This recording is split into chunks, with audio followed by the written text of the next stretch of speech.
dangerously recently, I thought Ronaldo was the GOAT. Yeah, well, you've not even won the league yet. Why aren't you just concentrating on the league?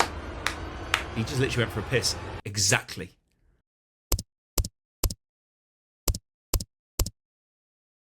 And my time is precious. Hi, Laurence.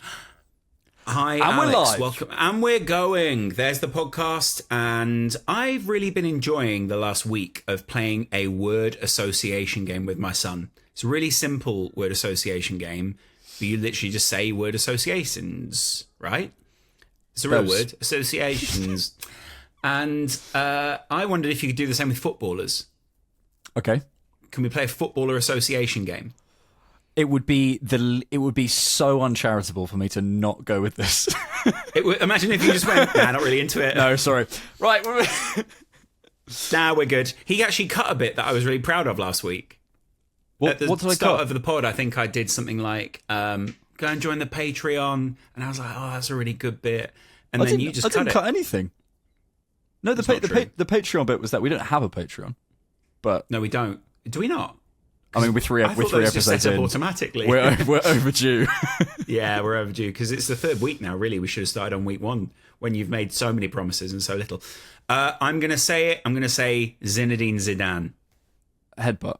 Sorry, that was quite. No, you don't. You got to say a footballer. Oh, a footballer, right? So who reminds you, of, like who just comes to mind? Yeah. Okay. I'm in the game now. Okay. So again, I'll start just to keep it easy for you. Same player, Zinedine Zidane. Materazzi. Oh, good. Conte. Victor Moses. Oh, that is good. I like that a lot because that's really thrown me. Ali Sissoko. Peter Crouch. That's Did they play together? maybe at Stoke. Did he play at Stoke or something? Pause the game. You've got to work that out there because you lose if they didn't play together. Sissoko. How are we spelling that? It'sCissi. Ali Sissoko. Yeah. Okay. Yeah. No, he played in the Warrior era for Liverpool. I went too late. Which is fine. Did they never play together? 13-14. Peter Crouch was too late. Too late. I like So that, ultimately, you lose that round. But it is a fun Can we do little best of warm-up three? game, isn't it? Can we do best of best three? of three if you want. What do you want to do now? I'll start. Yeah, I was good with this. Alexander Butner. Okay, you win this round. He's my go-to. You know when people use the trophy logic and they go like, "Well, he won a trophy, so it's better." So I always go, "Oh, so Alexander Butner is the best left back in Premier League history because he won like 2 Premier Leagues with Won like Man 2 United." Premier Leagues and Yeah. I'm trying to think of who I should have gone for. Doesn't matter now; it's gone. Live in the present. Final round. This is the decider. My head went. This has worked but out I don't quite know well. why. Yeah, exactly. Yeah. Go on. Start us off. Do I go first or do you? Well, Yeah, you you've got to do- okay? you've got to do all right, serving okay, action. ready. But then I can't do that. Oh. Anyway. Yeah. Why did you do the women's one? I didn't. Why was that woman's noise? It was just. Why sounded a would bit more feminine. making that noise be a woman's noise? No, because I did like a low guttural one. Yeah. And yours was much. Are you gonna do that thing although again this explains a lot. where you pretend your wife's there? Oh, sorry, my wife. Yeah. Sorry, love. What were you saying? Sorry. Yeah, just milk, 2 sugars. So 3, 2, 1. Javier Mascherano. Pep Guardiola. Brilliant. Erling Haaland. Bernardo Silva. Love that. Cristiano Ronaldo. Ruben Neves. Ruben Neves. Oh, that is nice.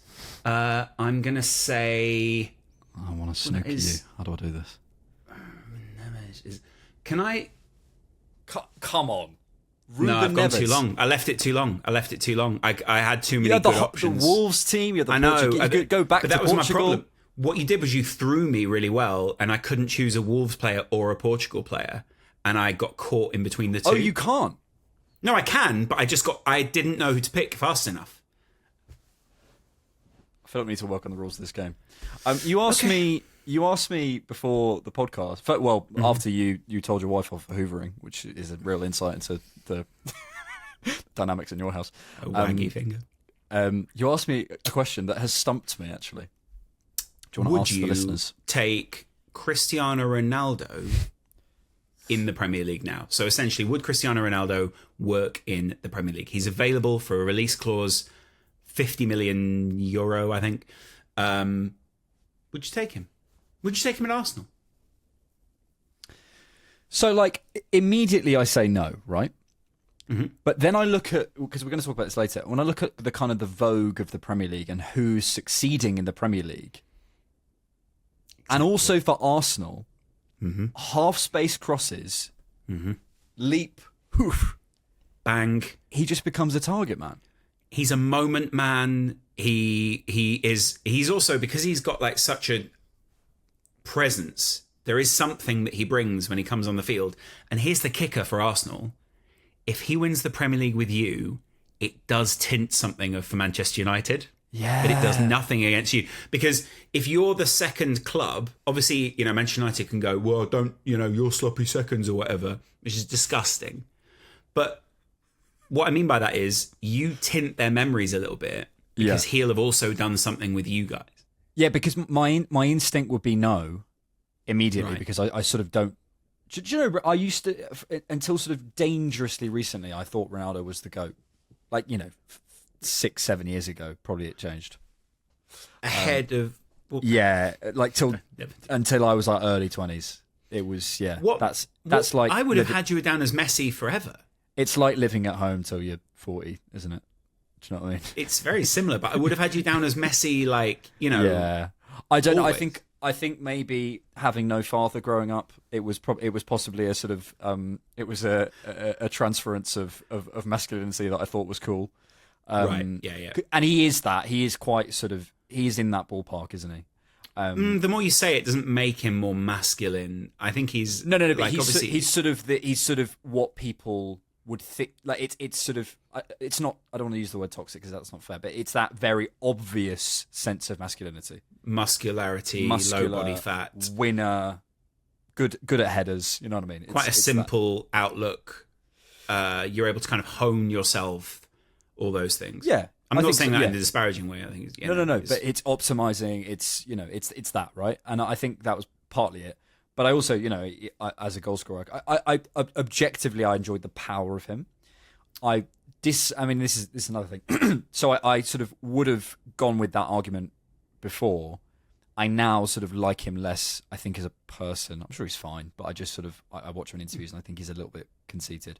Does that change? Would I take him? Would Alex? I think he's a bit conceited, but I guess your question was, would Alex take him in his Premier League team? but this is ultimately we like to pretend it's all about football, but ultimately there is an element of it that's about the person, right? But I think it's all. But the whole point is like, and I keep thinking this, like I don't see what the point is in having a player in your team if you don't like them.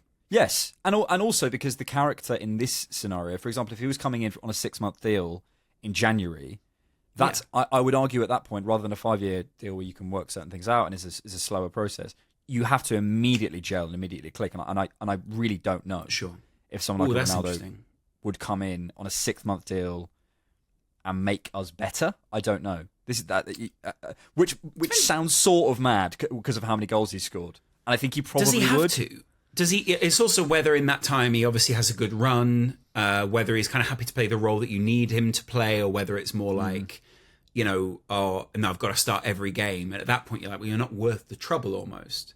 But he also comes in and he would want to be, and he would see himself as the leader of the dressing room, which could easily disrupt. But you guys have got a problem with the leaders you have at the moment. You keep moaning about them all the time. Only one. Maybe that would help. Yeah. But would you take it? I wouldn't like that. No, because it's nothing personal like you made it. It's more like I just don't want an ex-Manchester United player, because we're not going to win the league this season. We're not going to. Come on. Mathematically, we're not going to win the league this season, right? We are basically challenging for top 4. And I think it's much easier if you have a very meaningful, visual, visceral thing like Ronaldo lifting the Premier League title in an Arsenal shirt and just essentially kind of being happy to be there and just essentially stat padding on trophies and all these different aspects is way better than a Manchester United fan being able to say, yeah, but you only got him in because he's a legend. We made him good. He's always going to be remembered as a Manchester United player. Whereas actually, at the tail end of his career, to come in and join, say he'd have joined City at one point, he would have had another Premier League title, I think. Well, I mean, literally maybe the year he came in, yeah. Yeah, you would...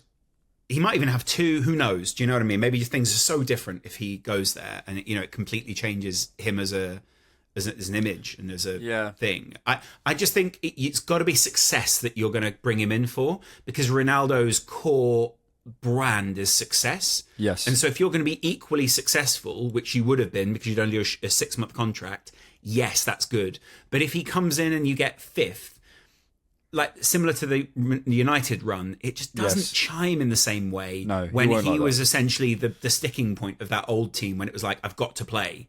That was like, well, mate, you're holding the team back here a little bit. Do you know what I mean? Yes, I hear all that. I think I hear you.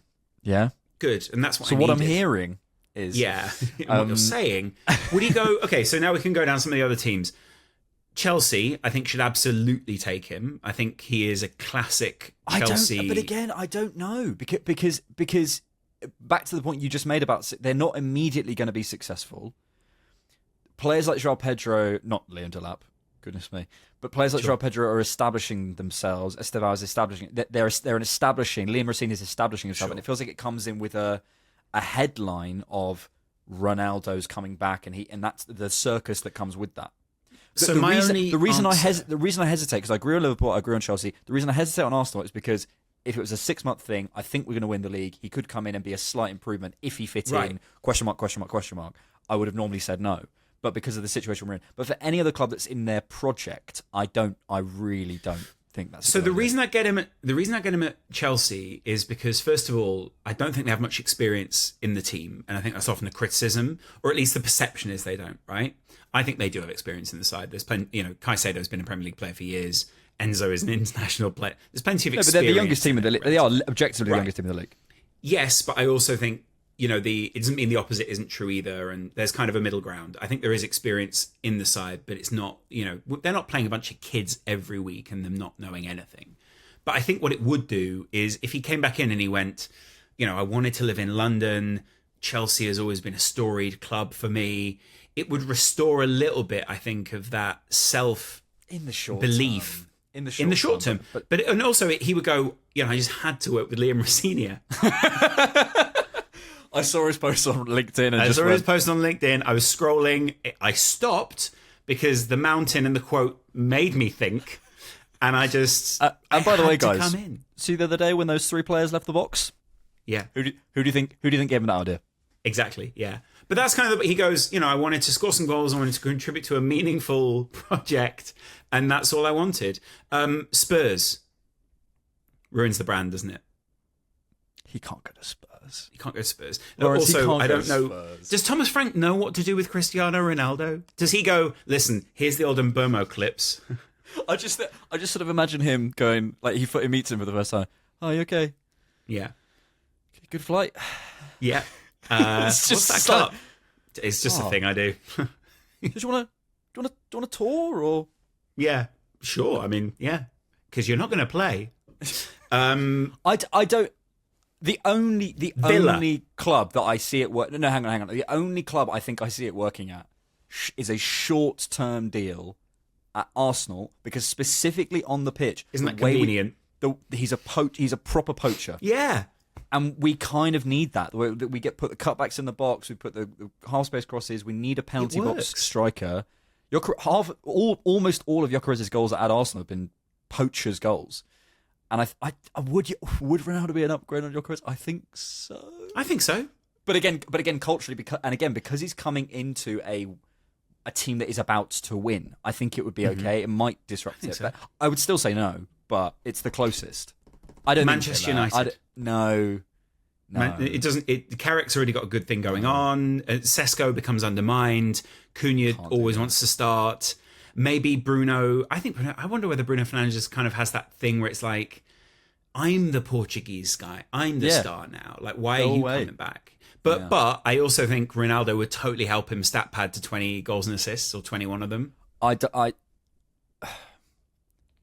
think Ronaldo would compete as well in this Premier League. He would get some goals because he's a poacher, but final one, because I think this is the only name that I can really see it working at. Newcastle United.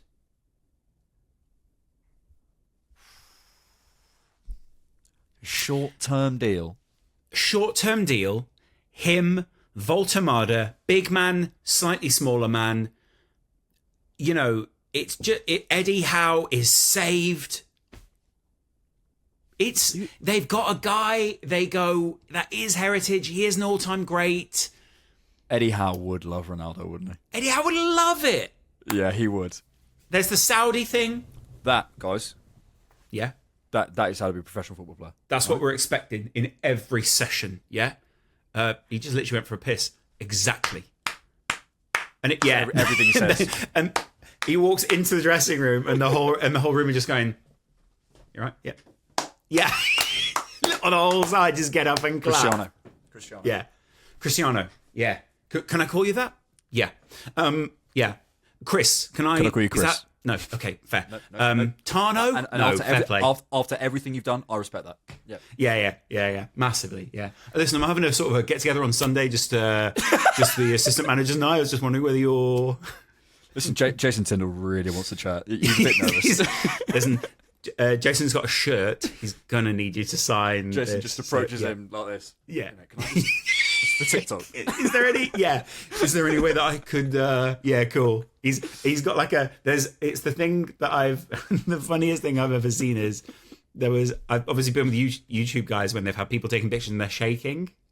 Oh yeah. And someone took 5 pictures because it was so shaky. They just couldn't get it to stop. And in the end, they went, I'll hold that. Yeah. Do you know what I mean? I'll hold that one.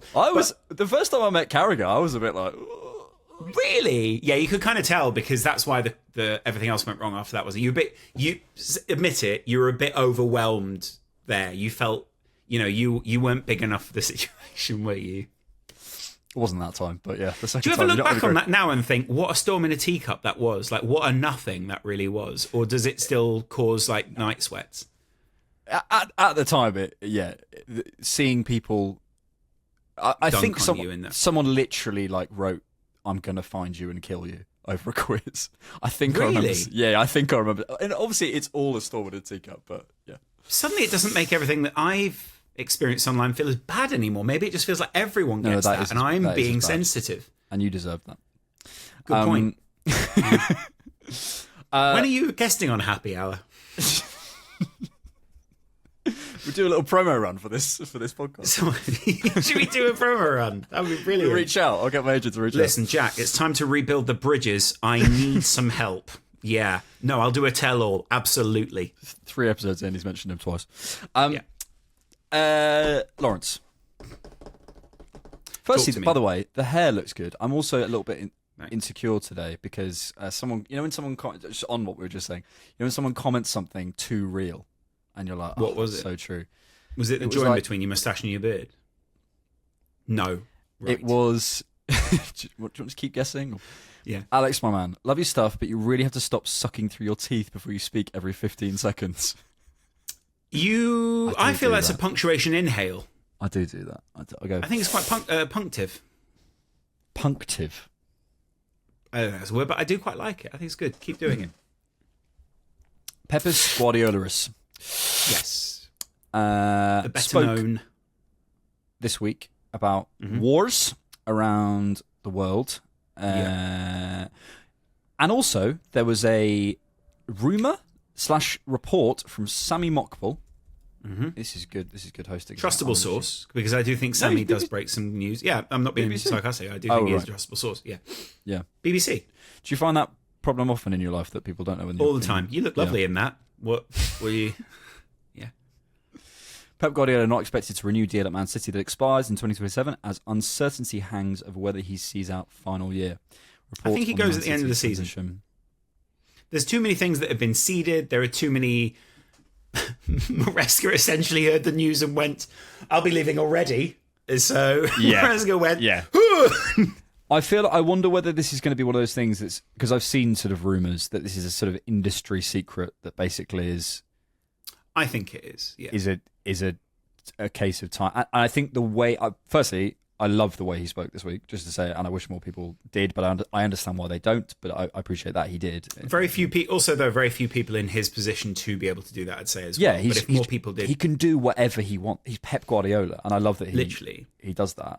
There are very few managers, I think there isn't another manager in the Premier League that could maybe speak that. I don't think Arteta could do that right now, because too many people, if he did that now, people would go, I would love to hear it, but there would just be too many people who would take the message and bastardize it and make it football. Politics. They go, well, you've not even won the league yet. Why aren't you just concentrating on the league? Yeah, exactly. When you've won 4 in a row, I think you can forgive him not concentrating on the league. I think he just literally goes, "Which trophy do you want to see? I mean, shall I show you the Premier League that I actually own? I have one." Yeah.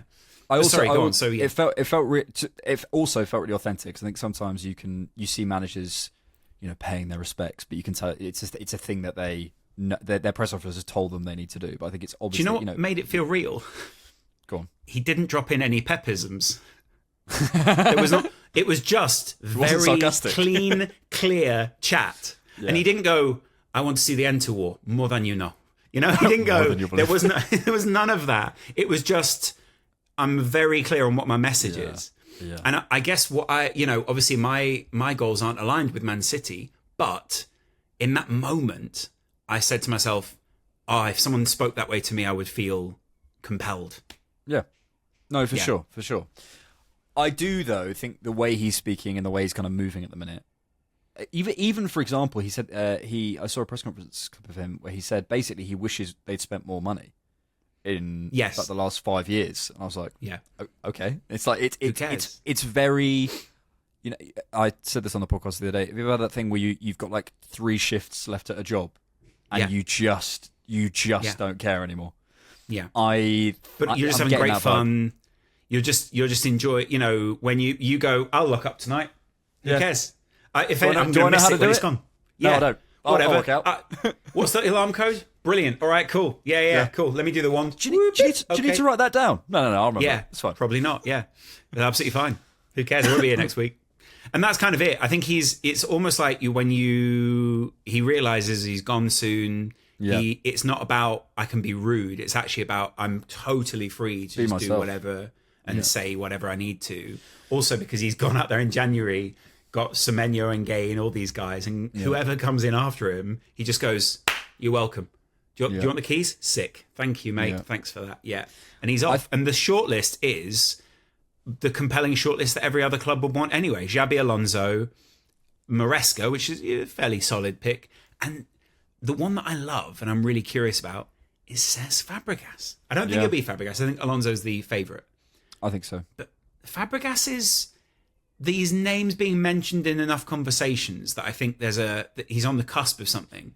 And I wonder if he's just gone, well, maybe there's something with maybe Arteta's going to leave in 2 or 3 years' time. Maybe I should just hold my bacon. Yeah, I wouldn't. I'm sure managers think in those terms. I'm almost certain, and maybe not explicitly all the time, but I'm sure they do. I mean, I feel like.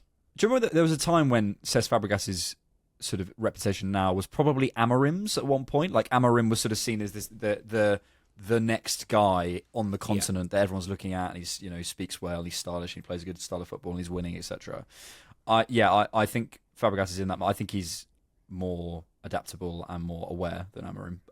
But I think he's also done it with a minimal spend. Well, not minimal spend, but he's at a club where the resources aren't Milan or Juventus. And Como they're very innovative. And they hired a guy called Ben Mattinson who was on Arsenal Twitter. He's an amazing profiler, but they really sort of cast the net wide. Yeah, I 2 questions.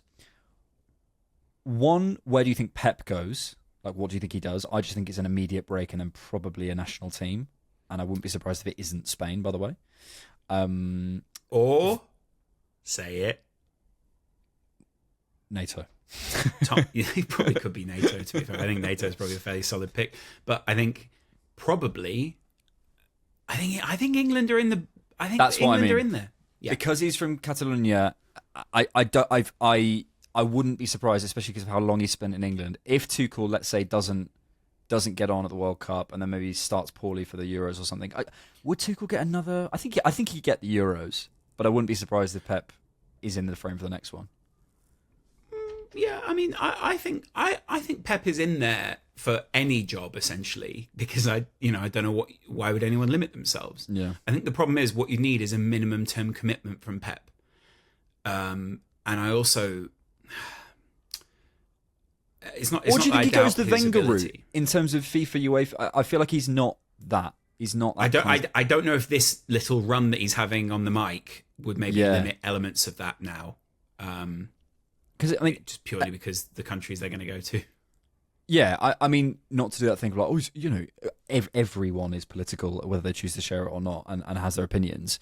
I love that he's beginning to, and he's obviously feels impassioned about the sport, about the calendar, about all those sorts of things. I wouldn't be surprised if he ended up in some kind of position.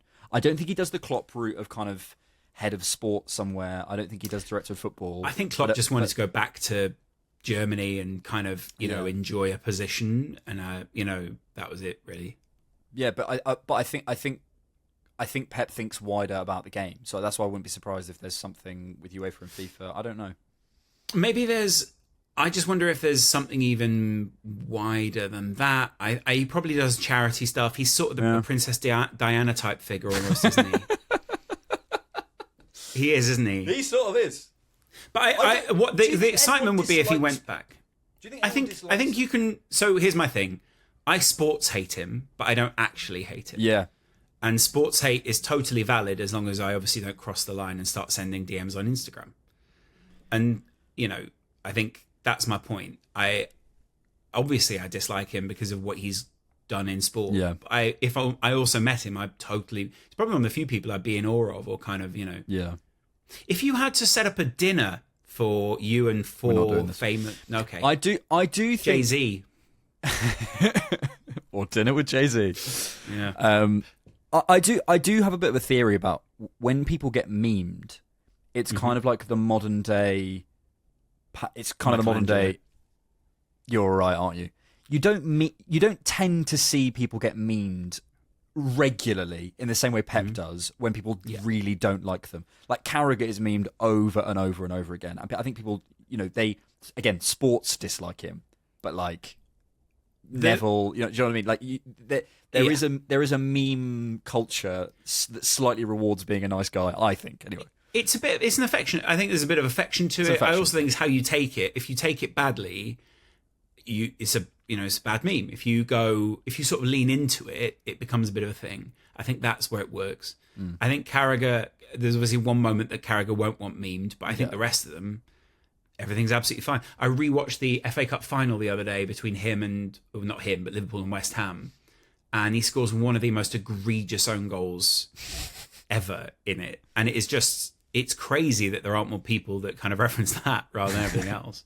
But he's a great. I get what you're saying about Pep. I also just think the main thing for me is I would have taken him. I'd still take him at Liverpool if he left City and then he went and I'm up for another Premier League job. Yeah, I would. I know you might not because you've kind of you've got a variant of Pep, but he's a very much a messianic figure and he's very much someone who we can get behind. And again, similar to the Ronaldo conversation. You almost kind of become a bit competitive and go, no, we love him better than you loved him. Yeah, it's strange. My question would be his personal involvement, because the reason I say the national teams is because that's a world he hasn't been involved in. He might want some success in that world. He might see I could get some value out of that.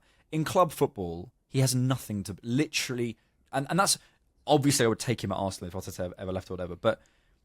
You want that hunger from a manager. You want a manager coming in who wants to prove himself. It adds that extra percentage. And I don't want to be as reductive to say as Pep's proved out, because he's found motivation, and I think he has proved himself again and again. He can win something and then find new ground. But I wonder when you've won that much, when you've won he had I've won here but I haven't won here, and I've won here but I haven't won here, and I've won here but I haven't won this. And I've won this, but I haven't won it in this way. And then he did it. He did all of it. Yeah, right. So it's like Haaland felt that way, didn't it? It felt like Haaland was like a little challenge for him to kind of because Haaland isn't.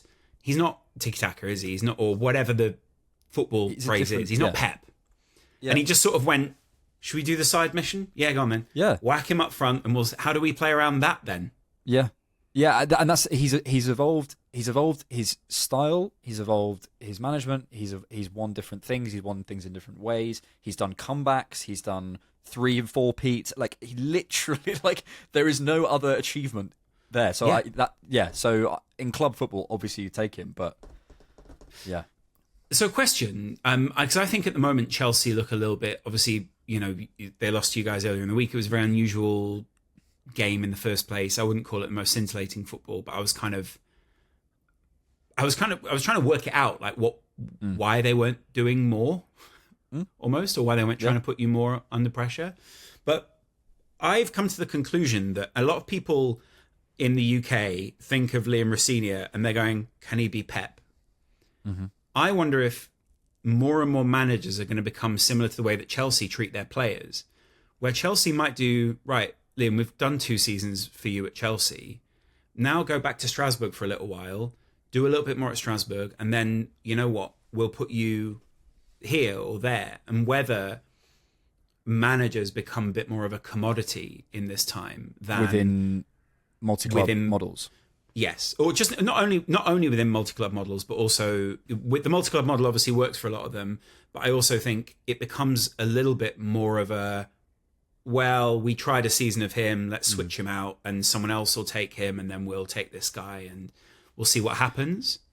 I think power, and there's a parallel here to the wider world. I think power is being sucked upwards into the boards and into directors of football and those sorts of things. I think it's being taken away from the guys downstairs a little bit more, and I think that's why we're seeing more head coach models, etc., etc. Because ultimately, and it makes sense, you know, for an owner or not that I like it, an owner or a director, they want more control. They want to go, okay, we're taking some power away from you. We're wrestling it upstairs because that can guarantee our finances. It guarantees our revenues for the next couple of years. We know what we're getting, type thing. Even if we're not going to be as competitive on the pitch, which, by the way, I think you have to find that balance to win on the pitch of someone who has more control at ground level. Declan Rice said the other day, top to bottom, this club is run by Mikel Arteta. And that's great for Josh Kroenke, but for FSG or whatever, that risk is huge. It's too big. It's too big. Well, also, Liverpool won the league. I mean, maybe you'd argue Michael Edwards was kind of the architect of the original Liverpool team that won it there. Can you think of a Premier League win that hasn't been a manager with control? But this is what we spoke about last week. But this is the thing: is like, what are you going for? Are you going for sustainable revenues and projects and that stuff? Then, as the power sucks upwards, that's what people are after. It would be nice to win a title, but frankly, we're thinking more about other things. And I really, I'm sure they'd pay lip service to it, but most ownerships, they own a business, right? And they're trying to stay in the Premier League, etc. I get that. So that's where I think the game is going, and more power is going that way. Even though, as I say, because it's such a risk to have a sort of manager in power like that. So I don't know someone like a Pep to come back in at a level of like a head coach. I don't know, but to your point, are we going to see just sort of this head coach merry-go-round where you have these guys who are willing to work within a structure? The Rossiniers, the Fabregas feels to me like maybe as he gets older he might try and push that boundary. I think Arteta will never be in that boundary, but there will be people, the Unais, the Graham Potters of the world, who just seem to be happy to Nuno Espirito Santo. I'm just going to coach the team. I don't need to manage upwards. Honest Lot seems very much in that model. I think that's partly why Liverpool didn't go for Amorim, and I also think that's partly why I still think of Amorim as a good coach, because he never really offended me as a manager. But I think a real issue for him, the twofold issue he had, was he was sold on the long-term vision at Manchester United, and I think they never really gave him the tools or the authority to be able to then enforce that. So, if he really did have that authority and he didn't want Kobbie Mainoo, then he should have been able to move them on, even if that's bad. It would have looked bad now. And then the other side of it was, I think he, as a coach, just misjudged what was going on at that point and was never really given the support or the kind of environment and awareness around him he feels a bit AVB to me, that someone came in and he came in and they went, bit of a revolution here, mate, because things need to be moved on. Yeah. It didn't quite go the way he wanted. And I think Carrick is getting a bit of the rubber band effect at the moment. And that would be my only question around Carrick, because he came in at Middlesbrough and had a broadly similar impact there, where it was like, well, the football's really great and, we are climbing up the table. And I think Carrick's a really good coach, and I love what he's doing at United now for United. He never quite got them over the line, though, and ultimately he was sacked by Middlesbrough because the momentum ran out. And maybe that puts him in the coach model, because again, I think to sustain a project, to get a project in this competitive landscape, you need alignment top to bottom, and that is so hard without one guy running the show. And buy-in from the players as well, And I think, even now I'm looking at, I think the more that I look back at the Jurgen Klopp era, the clearer it seems to me that he actually kept a lot of things in good balance in terms of egos and those kind of things. As we see the exit of Mo Salah from the club, and he's an all-time Liverpool great from what he's achieved on the field. But from what I can glean from his relationships as he leaves, he's not leaving on great terms. He's not leaving probably on the terms that he would have liked, with the board, with probably some of the players around him from some of the disruption that's happened, even if they're still friends and they love playing with him and all these kind of things. And I'm sure there are still people who don't care about any of that, and they totally get it, and you should understand it from a player's perspective. But I also think now what we're seeing is Jurgen kept real balance between some incredibly focused egos and managed to just kind of keep that train on the tracks. And essentially just that didn't happen under Slot this season. And that's kind of the testament the other way, where it's like, if you are going to do it, you need to have someone who can, a head coach who can keep a lid on it, essentially. Definitely. Or will we see those kind of personalities fade out of the game? More and more, will it become a bit more transactional between players if they see coaches traded or moved?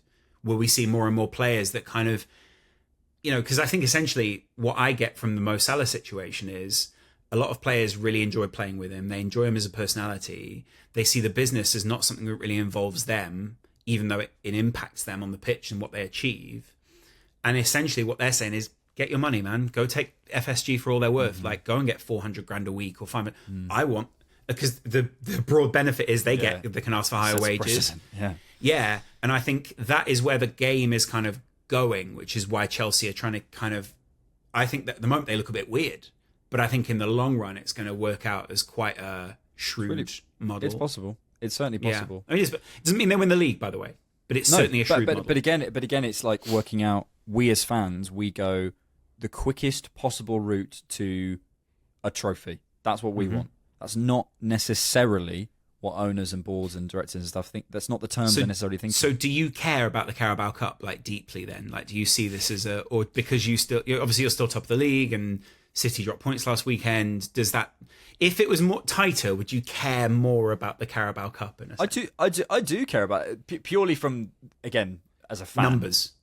Yeah, just as a fan, I want a trophy. Right. And in those terms, I also think it helps this group massively in terms of a springboard towards the end of the season. But yeah, the on the Pep thing, sort of related to that, the sort of the future of where the Prem's going, because I think Pep's, I don't want to say been left behind. That feels a bit too harsh, but there's different trends going on.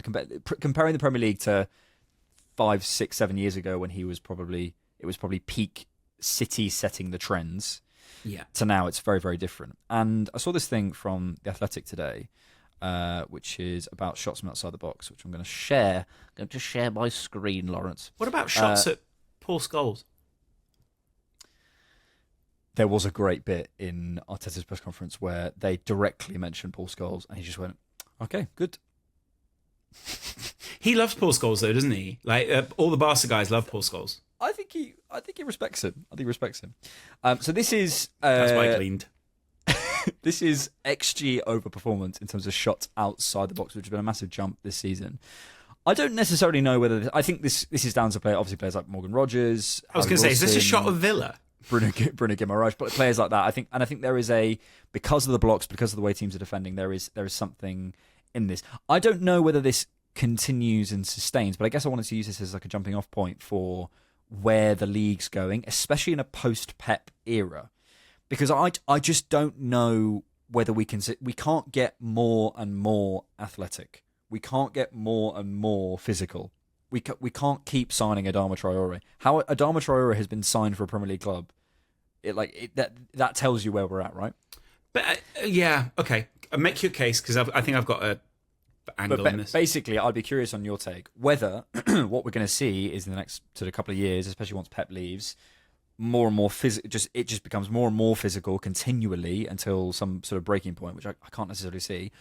Or we're going to start to see certain things like, I don't know, because the blocks are tighter. Maybe we see a jump in people playing for penalties, or we're going to see shots from outside the box, or we're going to see the rise of players like Cherki, who are sort of individual magic moment maestros, and that changes the league in that sense. That's the vogue, because we've seen this set piece, corners, man-to-man pressing thing for a little while now, and I don't know where we're headed. I'm curious where you put it. I've not taken my take from world news down there, but it does reflect some of what I'm thinking when it comes to a reaction. I think it's where the space is, essentially, and who's very good at creating the space to get those shots off. Some teams have also been obviously not as successful from that. I think, everyone complains at Liverpool about Cody Gakpo. Part of the reason they complain is because he tries to get all these long shots off.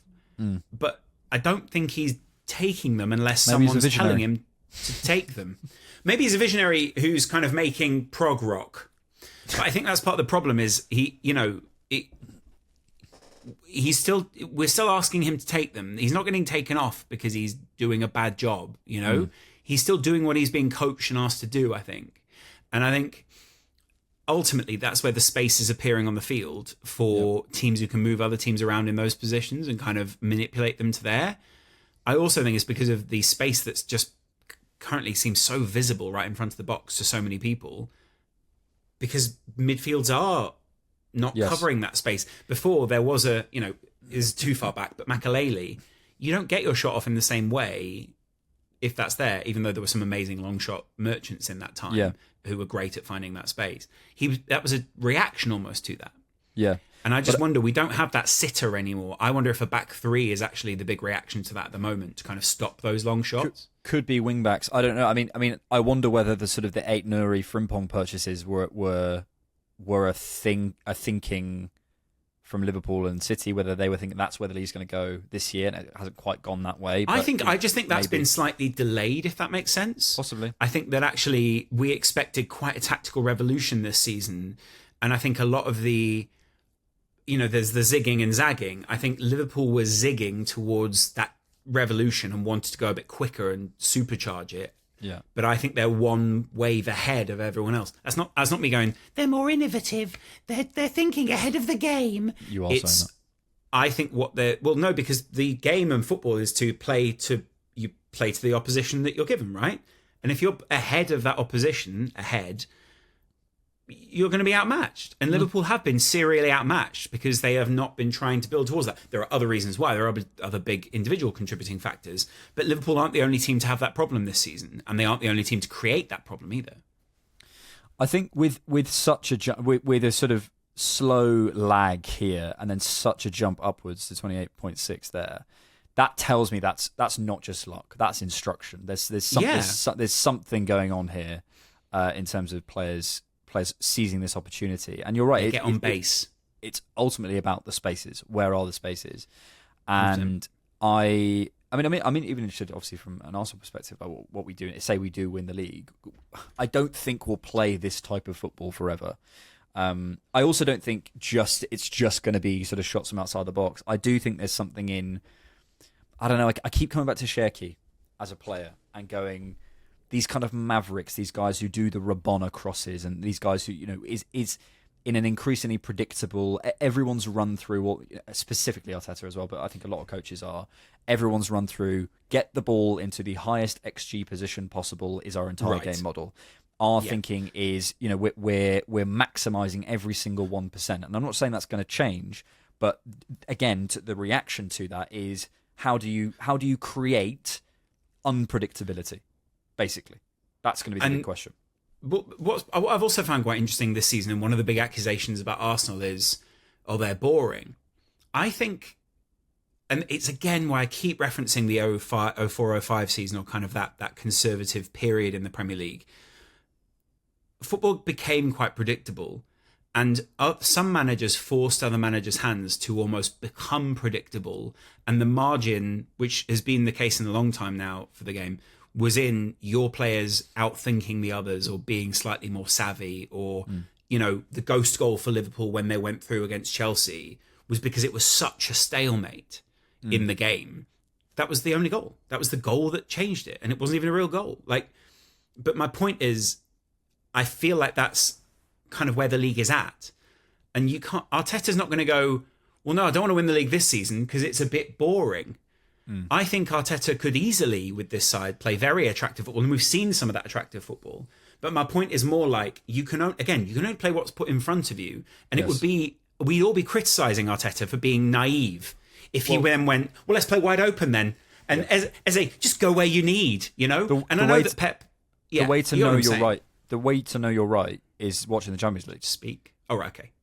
It's just anything you say, just correct. You say, men on pods. Yeah, you're right. Is look at the Champions League, because we do play in a different way. We do access different spaces, but there are different, like I was watching, did you see that comp of Modric that went round from 2009?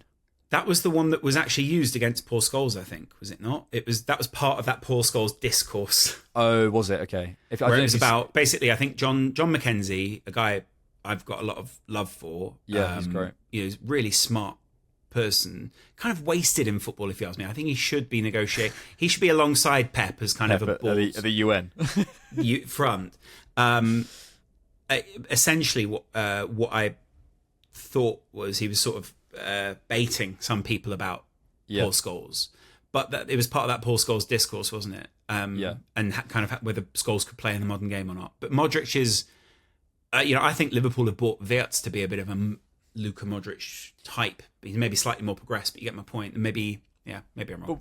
But when you look at the space, I mean, ultimately that's the environment, and the environment creates the environment is the first thing to look at before you. And it's harder to analyze, but when you look at that, you go, okay, so a ball will be fired into it. Go and watch the comp if you haven't seen it. It's on my X account if you want to find it. It's also on. You posted a Spurs players comp, and you were quite complimentary about him, weren't you? Comps. I said I loved him, and I'm a secret Spurs fan, as well as a Man United fan, and a Bournemouth fan, and a fraud. But you watch the defensive habits of what they're doing. The ball will be fired into Luka Modric in the cam position. Yeah. Between the lines. Position. There's so much space, and the United players don't react. They literally, he just takes it, and no one moves, and they just sprays the ball out wide. Now it would be immediately... That's the reactive now. The accordion... Yeah. Everyone's just at it constantly, right? Point being that creates an environment where there are more magicians and there are more players who are between the lines and they're firing balls. Luka Modric, almost every touch, he's like whipping it out wide. I'd say why he's whipping it out wide, because he knows the fullback won't cover him. He's playing that ball because the fullback won't get out to him. He'll have space. The guy on the front, I think it was Aaron Lennon on the day. So it creates a certain thing. And I think what you're talking about with Arteta, the way the league has created a certain... He's for me, he's so aware of what the vogue is that's the way he makes his team. And I'm really curious about if the general vibe changes, how the team changes. Because I don't think he's doing a thing and everyone's following. I think he's looking around and going, okay, well, we're just going to be the best version in this version of the league. Well, it's very adaptable. I think it's also one that you'd argue, and that's part of the frustration this year, right? In the kind of part of the Odegaard discourse is about limitations. But I think it's also about predictability, trust, all those other aspects which are currently not really being shouted about. Obviously he trusts him as a player, he also trusts him as a captain, but he also trusts him to do fairly conservative things, which might be frustrating and might have lost some games. But again, maybe this season isn't the season to play those percentages. And actually, if you really want the title, win the title, and then don't have that same pressure ever again once you've won it once. Yeah. Once you've got it, we've done that bit. Now go out there and do the rest. I think that's part of the problem at the moment in the league is, it is very even. It's not the most compelling football, but it is very even because tactically where we're at is currently quite a it's not neutral, but it's very risk averse, I think. Yeah. And it's minimizing a lot. It's minimizing flair and all those kind of things. And I think we'll see it go the other way after this. I think next season will be even better, but I don't see that Arsenal will be out of contention because it suddenly gets really creative. I really think the one thing I would say about Mikel, I think, is maybe his superpower is being aware of other people's traits. I think in many ways he's done that too. There's been times where he's almost been too aware of those traits. As he's suffered against Slot this season for elements of that. Yeah. He definitely did that against. If you watch All or Nothing, so much of his and he does it in press conferences as well, but you can obviously see a bit more of his coaching. So much of it is about the spaces that they're going to try and get into, and like basically, just like, well, here's what they do. We need to stop that, and that's. It's a far cry from Arsene Wenger, who did no opposition analysis, but that's slightly. Is that different. True? Yeah, Oxlade-Chamberlain was on on Ben Foster's podcast, and he said that 2017 or 16, Arteta comes to the club, and he's like, "Why aren't we doing any opposition analysis?" So no, it doesn't come to the club then, but around when Arteta came in, he was like, "Why isn't there any opposition analysis? What's going on?" And they all went, "Shut up, you nerd." But that's also strange, isn't it? Because does that also mean that it then continued on after Wenger? Shamak's looking at him going, opposition analysis. Who's this guy? Opposition. I don't need to. Look at me. What? Anal eyes? Yeah. This is great banter. Sounds like a you problem. But it wasn't just Wenger then. It was also the people after him. What do you mean? Oh, as in Arteta came as a player? Arteta came as a player and was like, sorry, I thought you meant as a manager. Sorry. No. Why aren't we doing opposition analysis? I mean, 2020 wasn't when we started. He walked out with his MacBook Pro and he went, guys, I've compiled a short keynote for everyone. That's the way it works. Surprised. Strange. The other side, yeah, I get that. Yeah.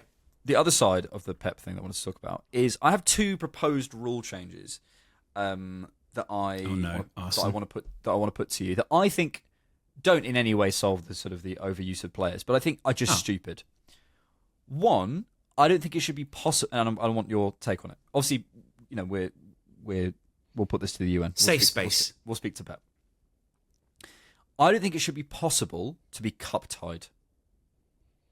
I don't understand the logic of it. What's making you? Actually, three. I've got three rules. Okay. Don't think it should be possible to be cup tied because, for example, Mark Guehi comes in and is cup tied for Man City in the Carabao, and obviously that benefits me currently. But I don't think it should be possible to sign a player and they be cup tied, register. I just think it's stupid. Ultimately, it's there is of no. For me, it's of no use. Well, for me, that stops you investing in that way midway through the season, and essentially, at the moment, what that's doing is, I know it benefits you, but part of the reason it benefits you is because it means that City can't just spend their way to a cup or spend their way just before the final and kind of change everything. But they could buy players they could just go and buy someone from the continent and they wouldn't be. No, I know, but look at this. They haven't, and they came and invested in. They could have gone and bought Marquinhos. He wouldn't be cup tied. Like it's Jeremy Jacquet. Sure. The other thing, I don't think it should be allowed to be suspended for too many yellows for a final. I agree with that. So the yellow thing, I thought you were going to say... Red, yes. Yeah, sure. Red, if you get red in the semi, that's on you. Yellows, when you've worked your whole life as a footballer you get maybe, I don't know, if you're a top-level footballer, you might get to... No, but as in you might get to, I don't know, 4 finals in your life. Ever. And you're suspended. You miss a quarter of them, yeah. Because of a yellow card. I'm going to say it has to be a straight red, and if it is a cumulative red, you can still get to the final. Like, say it's 2 yellows, you still play. Yeah, I buy because, and maybe then even there's a board that kind of goes, yeah, but you did punch him, so actually you can't. So I think it's that. I agree on that. I think the other one, I quite like weird little old rules that have some form of impact on midway through the season. But it's such an easy, like, for example, it puts 2 more games on like Nathan Ake, for example. And I'm not, and maybe it's not in this situation, but maybe Nathan Ake has played too much football, and it's just a rule that I think overall, for me, just has no. What's the purpose of it? Well, I think it has stopped City midway through the season being able to buy someone that bolsters a back line that probably should be better. He can play in the anyway. Premier League. So what's the purpose of the registration? Well, it's a cup thing, isn't it? Yeah, but it's an arbitrary because he's played. It's just he's also played in the Premier League. It's an arbitrary rule. I'm gonna need to say I still think it is arbitrary, and to an extent it's a bit of a relic of the game. But I also think it benefits you in the scenario. This is such an Arsenal approach to this. To be clear, I don't want Mark Gahey to play in the Carabao Cup final.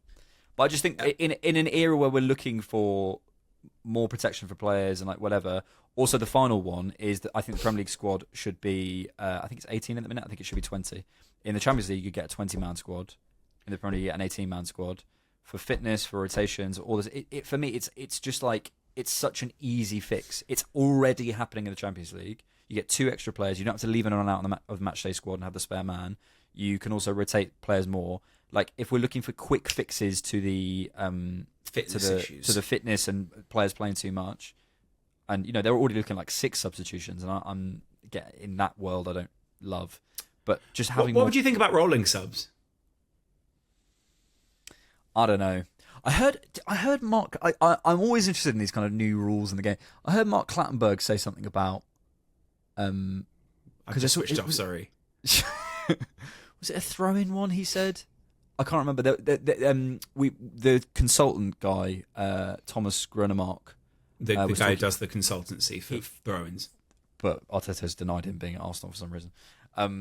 He says that they're thinking about changing it to an 8-second rule for a throw-in. So you have to take them a throw-in within 8 seconds. Which, firstly, in terms of enforcing, is the same thing with the goalkeepers. I wouldn't understand that. They don't. If you did manage to limit them, it would make it a bit more. I mean, if anything, then it plays into the intensity of the game, right? So we're already talking about an intense game. If you man mark and they can't get the ball back in, that's very basketball. But it's one of the only times in a game where you can have just a moment to just relax. You need that. I'm a bit annoyed overall about this whole ball in play thing, because I get it when it's like when the ball in play time is just so low, then I get it, and people are, the product's not as good. Sure, okay, I can agree with that. On average, when I go to a football match, I'm not thinking I've not watched enough football here. And I think it's so frustrating to me to say that the only time football is interesting is when the ball is in play, or when the ball is at someone's feet. And I think I do like a moment, I enjoy the corner moment when the commentary has a moment to catch up, when I can see the jostling, when I can see the matchups, when I can see someone comes over for a corner and the fans have a moment to applaud and they have a moment to appreciate them, and you see that their arms go up. Like, I quite like all of that. I'm not saying therefore it have more corners, have more throw-ins, but I think it's so stupid to say that's the only interesting thing in football is when the ball is at a player's foot. I think, I'm quite interested in this idea at the minute of like football as a TV show versus an experience. And as for many people, it's becoming a TV show. Then, if you're not in the ground, you can't turn to your mate and have a swig of your pint and look at someone, look at the coaches down there. You have one view. But you can sip your tea. You can eat your M&Ms as a TV show. That's what people are after. They're after more of their TV show, basically. My concern is this summer that there's going to be so much football, right? And there's going to be so many different tactics, and there's going to be so many different slow the game down. I was looking just for kind of my own means the other day at the opening games of the World Cup. It's not that many massive games in the early few days. A lot of it seemed like mismatches. Yeah. Spain are playing Saudi Arabia. I can't remember what the exact lineup is. I should have read better. But the point is, I think a lot of people are going to complain about the speed of the game. They're going to complain about the quality of football. They're going to complain. And all of this is going to become a bit of a rolling thing of, well, maybe Wenger's right about offsides. Maybe it needs to be 5 seconds for a throw in. Maybe you should be able to have a kick in. Maybe you should be able to have a roll in. Like, I think the game is going to go a lot more in that direction. But we don't complain about it in NFL. There is obviously a clock, the countdown in NFL. But when the ball is not in play, we don't go, it's boring. We go, well, look at the way he's lining up and the way he's doing this. Why? I think, if anything, the onus should be on the football broadcasters to make those moments more interesting and to, if AI is a thing and if analysis of the game is a thing, get me a camera angle that shows me why this part is important. Don't just go to me, boring this bit in it. It's your job as an analyst to analyse it. If Gary Neville goes, bit slow this game, isn't it? Bit slow. But that's the thing. In those little moments, that's where you actually can have the discussions, or you can, you could cut to a previous phase of play where you explain something interesting or show a little bit of technique. Put a bloody camera, put a bird's eye view camera over the penalty area so I can see down and I can look at where the players are. If you have all these cameras that map where the players are at any one time and can show me a Football Manager style view from the top down, put that on the screen and show me where people are lining up. Show me an average position. I don't understand why no one has gone, right, they've scored loads from corners this season. Let's show the average position from where Gabriel starts on corners and what his route is. Let's map that route and put that on TV. Because that's not that hard. You could do that. I could do that with a piece of paper. Yeah. Well, so if I can do that with a piece of paper, you can do that in Photoshop. Even the stuff you know what I mean? If you watch La Liga, they put like certain percentages and stuff on the fit. Like in the little breaks, they put stuff on like stats on the pitch. Yeah. Nothing is stopping you from doing that. Nothing is stopping you from giving better analysis in those moments. Don't tell me it's budget, because it isn't. And don't tell me, like, it's a cultural thing where people are so much more likely to blame the rules of the game and all these kind of things because they go, how can we make the product better? And someone comes in who doesn't get football, barely watches it, and goes, guys, I think what it is my mate's actually got a startup which it times this, and they go, brilliant, let's integrate that. That's why Fanalysis, or whatever it is part of it. It's not to make Sky better, and don't get me wrong, there are some lovely people who go on TV through Fanalysis. They should be on TV anyway. It's not because Michael McIntyre has decided that's his son, actually. It's a mixture of the two, actually. And I'm sure it sounds lovely, and I'm sure Michael McIntyre's lovely. I've really enjoyed some of his podcast clips, but I don't need it to be that we hero someone who has barely got like an involvement in the game, hasn't really been that involved with all of this, and then comes in and goes, we'll get you these guys for free because I'm Michael McIntyre and that's my son. Don't bother paying them. We'll just get them on. They'll be happy for the exposure. Why aren't we attacking these people or saying, oi, like there is something that you're doing here that's wrong? The reason is it's jobs for the boys. The reason is there's a load of people who are sat on comfy checks at companies who just want to phone it in, and they go, yeah, the problem's it's the game. Change the game. It's all of this rubbish. It just pisses me off when we get into this level of analysis. I don't think either of your rule changes are bad.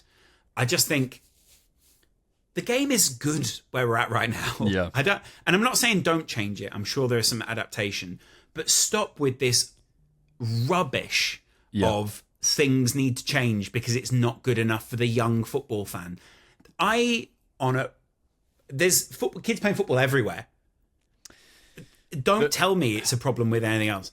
Infantino can fucking shove it. The problem is, right, and you know this, but it's worth saying, the lack of title race last season saw Sky's numbers massively drop. So they need to make the product better, right? What saw Sky's numbers massively drop was the amount of money that they charge people, and that the financial climate changed how many people could see something.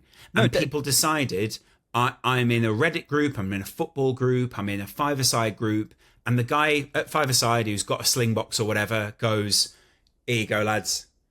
That's why it dropped, is because you don't get the market. It's nothing to do with the product of football. It was a great season last year, and the same it's been a great season this year. Stop blaming the wrong thing.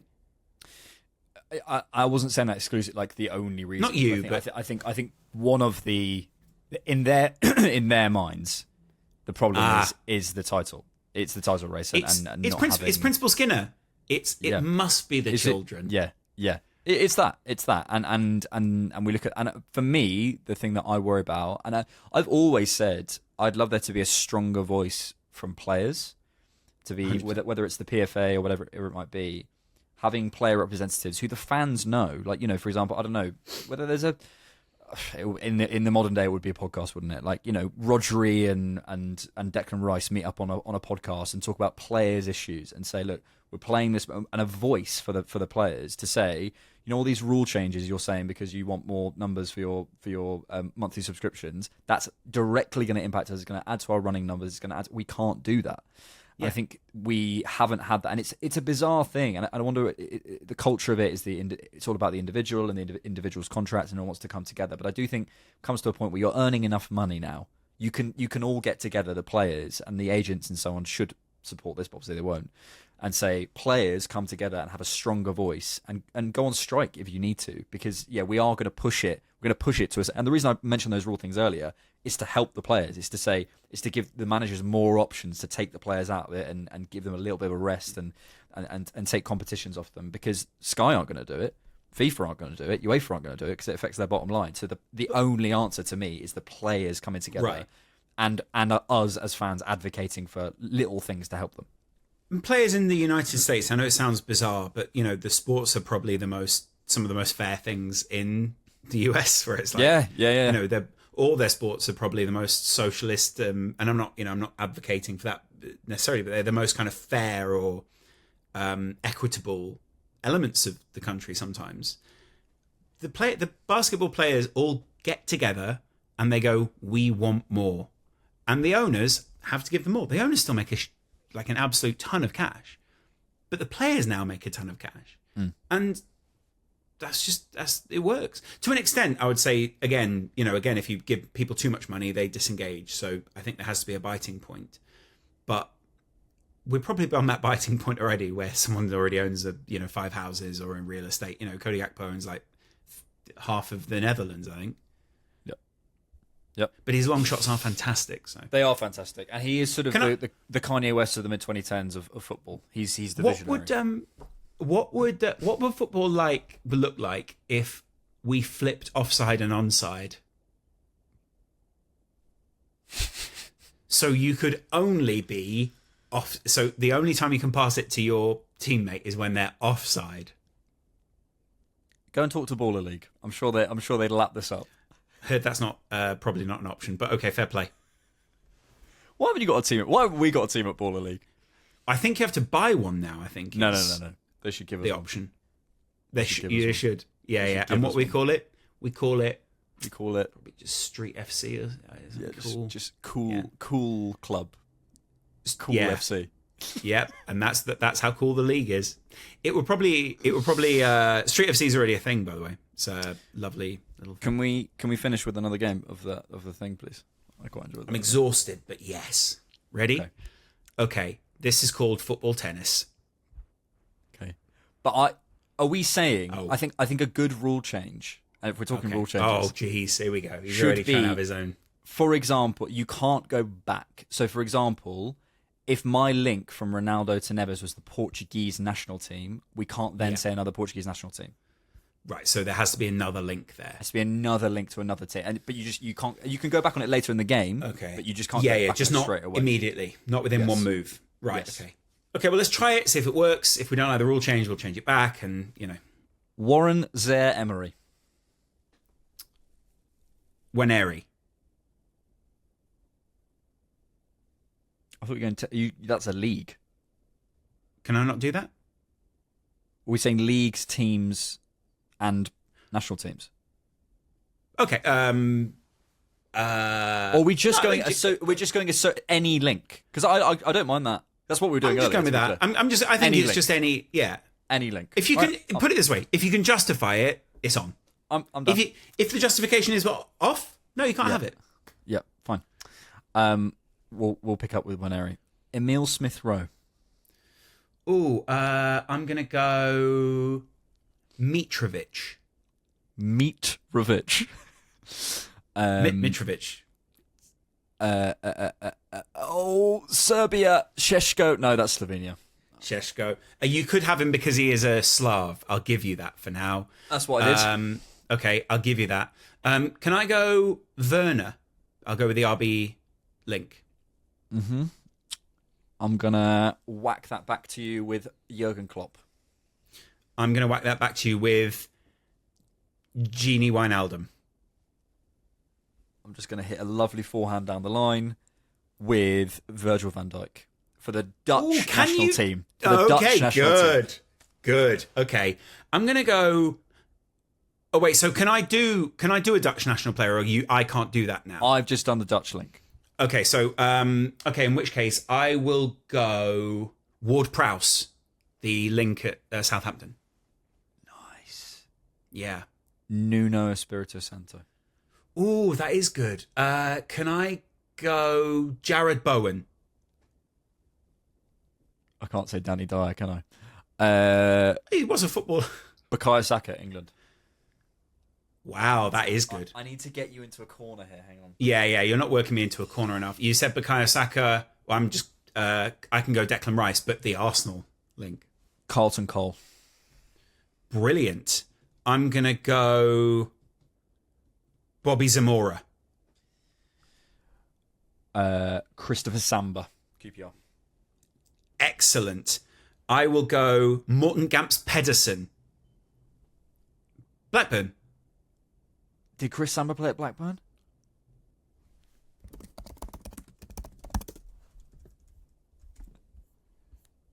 Yep. He did. Gamps Pedersen. Can't throw me off like that. That's a horrible one, isn't it? And I can't go Blackburn. Oh, this is horrible. I think I'm done.